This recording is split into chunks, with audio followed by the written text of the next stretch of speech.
Boa noite, seja bem-vindo ao canal Força Educação e hoje eu quero tratar com vocês sobre o surgimento do capitalismo a partir da interpretação de Max Weber.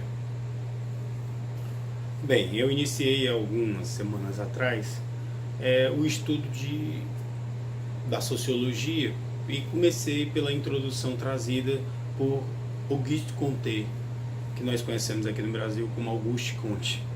E nessa introdução eu falei do positivismo e do desejo de se criar uma ciência baseada nos elementos das ciências naturais que explicasse o desenvolvimento das sociedades. Depois eu disse que essa primeira tentativa esbarrou na falta de metodologia, criando mais uma filosofia que foi um impulso inicial. Então eu falei sobre a sociologia científica desenvolvida por Emile Durkheim. E tratei nesses últimos 3 vídeos das suas principais obras. Quais sejam as regras do método sociológico, da divisão do trabalho social, o suicídio e as formas elementares da vida religiosa. Durkheim, com sua personalidade muito forte, acabou criando o que viria a ser conhecido como Escola Francesa de Sociologia. Hoje eu tenho para apresentar para vocês o iniciador ou aquele que inaugurou a Escola Alemã de Sociologia, Maximilian Weber. Max Weber, como é conhecido, ele, assim como Durkheim, também estudou economia e também estudou direito. Somente bem posteriormente aos seus escritos se começou a falar que Weber seria um sociólogo. Mas vamos adentrar na obra. A obra, A Ética Protestante e o Espírito do Capitalismo, que na verdade não era uma obra, é uma reunião de escritos que Weber produziu. E nessa obra tão importante, tão seminal, Weber vai tratar de um espírito capitalista. Para a nossa sociedade do século XXI, é muito estranho se falar em capitalismo como um espírito. Parece até que você está atribuindo essa visão a uma religiosidade. Só que Weber não fez nada disso, pelo contrário. Weber vai fazer um apanhado histórico do capitalismo. E o capitalismo, no sentido weberiano, não seria a mesma coisa que é no sentido marxista ou mesmo do que era visto por Durkheim. Weber vai conseguir traçar uma linha bastante definida desde os idos do século XVI. É incrível porque Durkheim também vai fazer isso, só que por motivos diferentes. Weber vai dizer que, de uma maneira geral, a sociedade ocidental gestou uma grande transformação. Essa grande transformação seria o capitalismo. Não simplesmente como um modo de produção, mas como uma maneira de se viver a sociedade. É bem parecido, se você pegar a grosso modo, o que falava Durkheim, que falava que o capitalismo seria uma moral que faria com que todos os indivíduos se interligassem numa grande consciência coletiva. Só que Weber não vai falar nada disso que disse Durkheim. Ele vai atribuir esse espírito a um movimento social. E esse movimento social vai ser impulsionado pelas grandes revoluções. Dentre elas, as revoluções industriais, o grande cisma ocidental da Igreja Católica com a Igreja Protestante de Martinho Lutero e, a posteriori, o crescimento do pietismo e do calvinismo. Weber vai começar a delinear que, de uma forma impensável, como nunca antes, o trabalho passou a ganhar um valor em si mesmo. Desde os tempos imemoriais, como mesmo na Grécia Antiga, onde o homem chegou a um seu desenvolvimento mais elevado antes da sociedade moderna, o trabalho era visto como algo inferior e, portanto, executado por escravos. Em Roma, continuou sendo assim. As pessoas que controlavam a sociedade, elas não trabalhavam, elas não produziam para a sociedade. Quem produzia eram os escravos, os prisioneiros de guerra, aqueles que não tinham poder de mando. Então, no período da Idade Média, Weber vai dizer que aconteceu um grande diferencial, pois a sociedade era dividida entre aqueles que rezavam, aqueles que controlavam a produção e aqueles que produziam. Os que rezavam, obviamente, pertenciam à Igreja Católica. Aqueles que controlavam a produção eram os donos de terras, mas eles não produziam. Os que verdadeiramente produziam eram as pessoas do campesinato, o que nós conhecemos hoje como os servos ou membros da servidão. Essa separação colocava sempre o trabalho como algo ruim. Então, o catolicismo ele trouxe a imagem de que o trabalho ele é uma expiação pelo pecado de Adão e Eva. E isso fazia com que as pessoas tivessem uma certa raiva do trabalho. Com o protestantismo, e especificamente o pietismo e João Calvino, começou-se uma visão de que, na verdade, o trabalho é um valor em si mesmo. E todos aqueles que são escolhidos por Deus a partir da teoria da predestinação, eles têm como traço distintivo da sua salvação uma vontade intrínseca de trabalhar e, como eles trabalham muito, eles produzem muito. E como produzem muito, eles acumulam muitos bens. E é uma característica que se revela desde o livro de Gênesis, onde os primeiros homens, os patriarcas da fé, eles eram abençoados por Deus com grandes montantes de valores. Então essa visão vai fazer com que surja uma ética diferente, que vai impulsionar o capitalismo.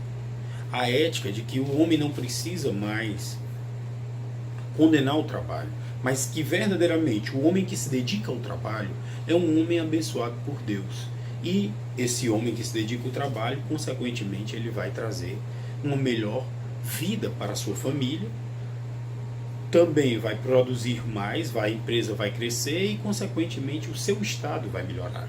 Então, Weber vai elencar 3 estados na sua época que tinham maior desenvolvimento: Estados Unidos, Holanda e Grã-Bretanha.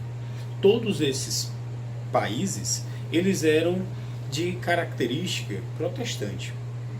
E por serem protestantes, mais afinados com a teoria da predestinação, os homens não tinham raiva do trabalho. Não é que eles trabalhassem mais do que nas sociedades católicas, mas a relação entre o homem e aquilo que ele produzia era diferente. Ele tinha orgulho de produzir, ele tinha orgulho de poder fazer com que o seu trabalho rendesse mais, diferentemente do catolicismo, que era tão ligado à ideia de que o trabalho é uma condenação, é uma tortura. E aí nós vamos para uma outra análise que Weber vai fazer. Além disso, além dessa postura, a Igreja Católica acabou, durante todo o período do medievo, nesses quase 10 séculos de Idade Média, a Igreja Católica acabou delineando 2 posturas. A postura intrasocial, ou a vida mundana, que era uma vida perdulária, de gastos, de excessos, de muitos vícios, ou a vida ascética, que era daqueles monges que se isolavam para não pecar e para serem separados para Deus. Então essa visão católica entre sagrado, que é reservado para Deus e, portanto, é totalmente separado do mundano, do comum, do profano, ela prejudicou muito as sociedades católicas, pois os homens que produziam mais nas sociedades católicas, eles estavam geralmente envolvidos com a vida mundana. E aqueles que eram mais reservados em suas condutas, eles não produziam, pois eles eram monges, eles eram clérigos. Com o protestantismo vai ser diferente. Ao invés do homem se isolar da sociedade para ter uma vida com Deus, no protestantismo a ligação entre o homem e Deus é direta. É uma escolha do próprio homem. Então esse individualismo vai fazer com que o homem que realmente quer viver uma vida com Deus, ele não apenas vai se chegar a Deus através das suas orações, mas ele vai ter uma conduta bastante parecida com um daqueles clérigos que eram ascetas, que se afastavam da vida mundana para praticar a fé. Então, o homem protestante, ele está no meio mundano, no meio profano, mas ele adota uma conduta, uma ética, um ethos diferente, um ethos religioso. E ao invés dele ir para a mesa de jogos e gastar seu dinheiro em beberrices, ou com mulheres, ou com brigas, ou com quaisquer outras coisas, com atitudes perdulares, ele vai pensar em poupar. Poupar para criar melhor seus filhos, pois seus filhos bem criados serão também portadores da sua fé e também serão os escolhidos de Deus, assim como ele. Então ele vai transmitir esse ethos à sua família. Como as sociedades protestantes propugnam a questão dessa ascese intramundana no meio do profano, os homens de maior destaque serão todos aqueles que vão conseguir refrear seus impulsos e vícios carnais. Quando o homem para de consumir nas bebedeiras, com as mulheres, com as prostitutas, com o consumismo desenfreado, ele começa a acumular capital. E, consequentemente a isso, sua família passa a ter uma melhor vida. Essa ética de acumulação revela também o próprio espírito do capitalismo, pois todos aqueles que acumulam riquezas estão mais propensos ao empreendedorismo, a investir em novas empresas e, evidentemente, obterem maiores lucros e maior reconhecimento social. Acaba virando uma postura da sociedade baseada na própria condição da acumulação monetária.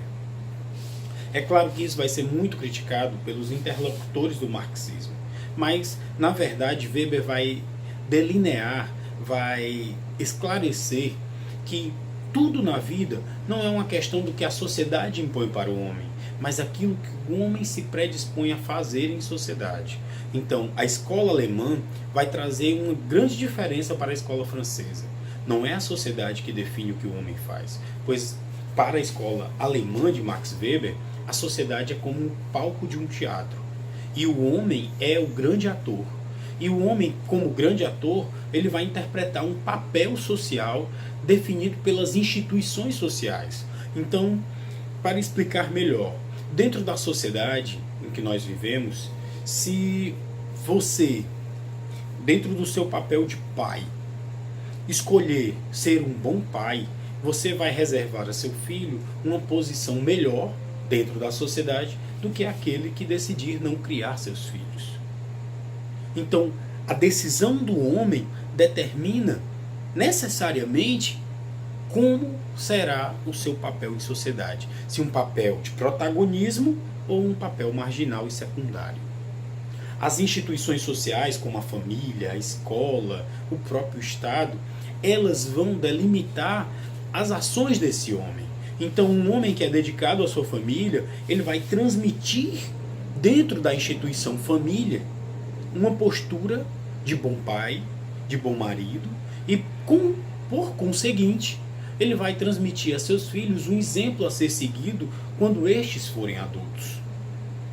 É nesta condição, é exatamente aí que Weber vai demonstrar que Durkheim estava completamente errado ao dizer que a sociedade determina as escolhas dos indivíduos, pois ninguém determina as escolhas, apenas os homens, quando constituem as instituições sociais, podem definir como irão realizar as suas ações em sociedade, conjuntamente com outros homens. É aí que Weber vai dizer que existem 3 tipos básicos de ações. As ações tradicionais, aquelas em que você segue simplesmente porque seus pais agiram daquela forma, e aí eu citaria um dos livros mais interessantes da literatura brasileira que eu já li, que se chama Vidas Secas, e que fala da personagem Fabiano, que tangia os bois exatamente como seu pai fazia e como seu avô fazia, aos gritos e balançando os braços, sem saber por que fazia isso, mas apenas copiando o modelo dos seus ancestrais. O segundo tipo de ação social vai ser a ação por afetividade. E aí eu cito um exemplo bem simples. As pessoas, quando estão nas ruas fazendo compras ou andando e encontram um semelhante que tem dificuldades para atravessar a rua, seja uma senhora, seja um cadeirante, seja um muletante, e você se predispõe a ajudar aquela pessoa. Você faz isso por afeto, por respeito à condição daquela pessoa que está em inferioridade diante dos carros, diante do trânsito. Você age por um sentimento nobre, um sentimento cordial. Por fim, existiriam as ações chamadas racionais, que seria quando eu, pai, decido criar meus filhos e dedicar todo o valor do meu trabalho, todo o rendimento do trabalho para investir na educação do meu filho, eu estou agindo racionalmente em favor de uma finalidade, qual seja que meu filho se torne um homem bem capacitado e bem preparado para a vida em sociedade, de preferência que ele tenha até condição financeira boa, doada por mim. Por fim, existiria ainda um outro tipo de ação social racional, que seria a ação social racional verificada por valores ou com finalidade de valores. Quando eu decido entre comprar um carro novo ou pagar os estudos os meus próprios estudos ou pagar os estudos da minha esposa ou do meu filho. Por quê? Porque eu sei que através do conhecimento, tanto eu como qualquer membro da minha família poderá ter um desenvolvimento a mais. Então eu não estou só pensando na finalidade de ter o título de conhecimento, mas muito mais do que isso, eu estou pensando em aprender esse conhecimento para usar em sociedade. Então, na verdade, são 3 tipos de ações racionais que o homem desenvolve. A ação tradicional, que é levada pela própria estrutura da vida dele, pelo seu devir histórico. A ação motivada por sentimentos ou afetividades, compaixão, por exemplo, por outro ser humano. E a ação racional, esta se dividindo em 2 tipos. A orientada por valores, em que eu penso não no imediatismo da minha ação, mas no que ela pode gerar no futuro, em termos de grandeza, em termos de conhecimento, em termos de desenvolvimento pessoal. Ou a ação orientada por uma finalidade, onde o raciocínio é bem direto e é bem racional. Eu ajo de uma determinada forma, buscando uma determinada finalidade. Essa é a minha apresentação do espírito da ética protestante e o espírito do capitalismo de Max Weber. Se você gostou, deixa o joinha, se inscreve no canal e compartilha a mensagem. Muito obrigado e boa noite.